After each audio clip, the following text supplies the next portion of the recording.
All right, friends, now that our whole picture is drawn and traced in Sharpie, we are going to be coloring it with oil pastels.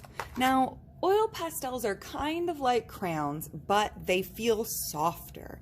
That is because they are made of oil instead of wax. So when we're using them, they're going to feel like they glide up across the paper a little better.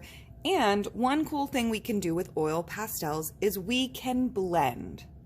So in this video, we're going to learn about blending two colors. I want you to take one color and we're going to color the bottom half of one of your ice creams. And it doesn't have to be exactly half, but we just want to get most of the bottom and leave the top undone.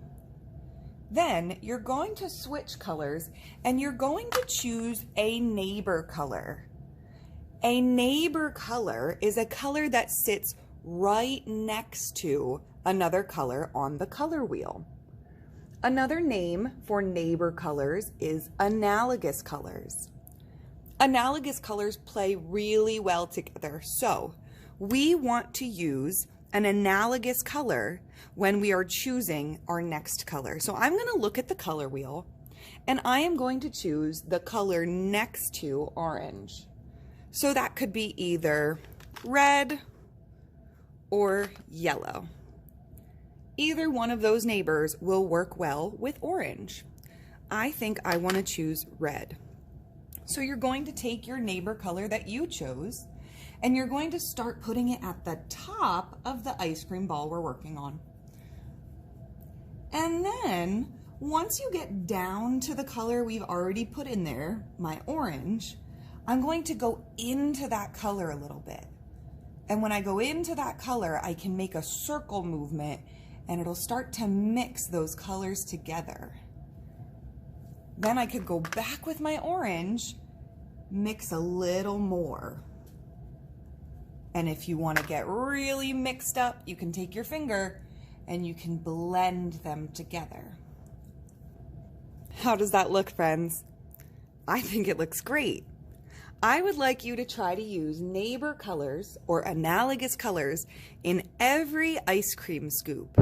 You can do your toppings and your decorations, your background however you want, but I just want to see some neighbor colors in our ice cream scoops.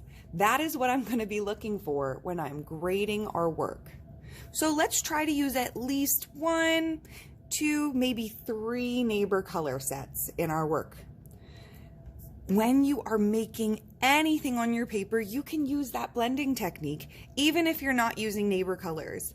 The one thing I'm going to tell you when you are using that blending technique, if you decide not to use neighbor colors, grab a scrap piece of paper and just see what might happen. I'm going to try some pink and some green, and it might look good to you or it might not. And that way we know if we want to add this to our art or not. So we always use test paper if we're not sure. All right, boys and girls, I cannot wait to see what these look like when they are all done. I hope you had fun learning about analogous colors. Bye!